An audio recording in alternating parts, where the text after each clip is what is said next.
to be able to set up the water stations, and he takes us into the desert, into remote regions, shows us where the water stations are, but also tells us about his own experiences and the experiences of other people. We had 6 trucks running several times a week each, had hundreds of local volunteers trained.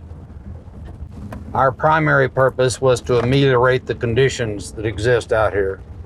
Our secondary was to, by doing that, to have a seat at the table and to have a legitimate voice in the public discourse. We have long, rich history of encountering migrants. We would do orientation. Do you know where you are? Do you know where you're going? Do you have enough water? Do you need any medical? Do you need to make any emergency calls? We can't call your family. We cannot put you in the vehicle unless it's a medical emergency. The problem when we established humane borders, we had to have a, quote, disturbed area where you could, and you had to be able to drive to it, to be able to service the station, etc. That meant that the migrants were on roads or near roads or a few miles off a road or whatever. And now they're pushing them so far away, the migrants are dying farther and farther away from those kinds of locations. So the effectiveness of humane borders has plummeted.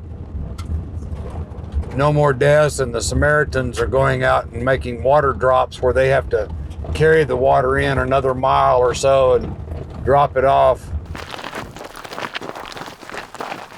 We brought about 40 people out here and had a memorial service for these 3 people because we figured nobody'd ever know who the hell they were or where they're from or anything.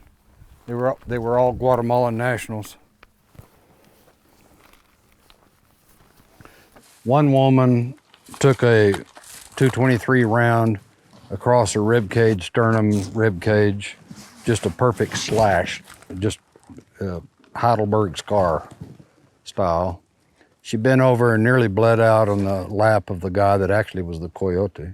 43 days later, that was February 8th, 2008, I think. She had a sweatshirt that was cut down below the wound, and the wound had not been taken care of completely properly. I know that because I used to be a surgical intensive care nurse. When they released him, 43 days later, he was wearing the blood-soaked jeans that she had bled out on him. Huh. That's an agency that's out of control.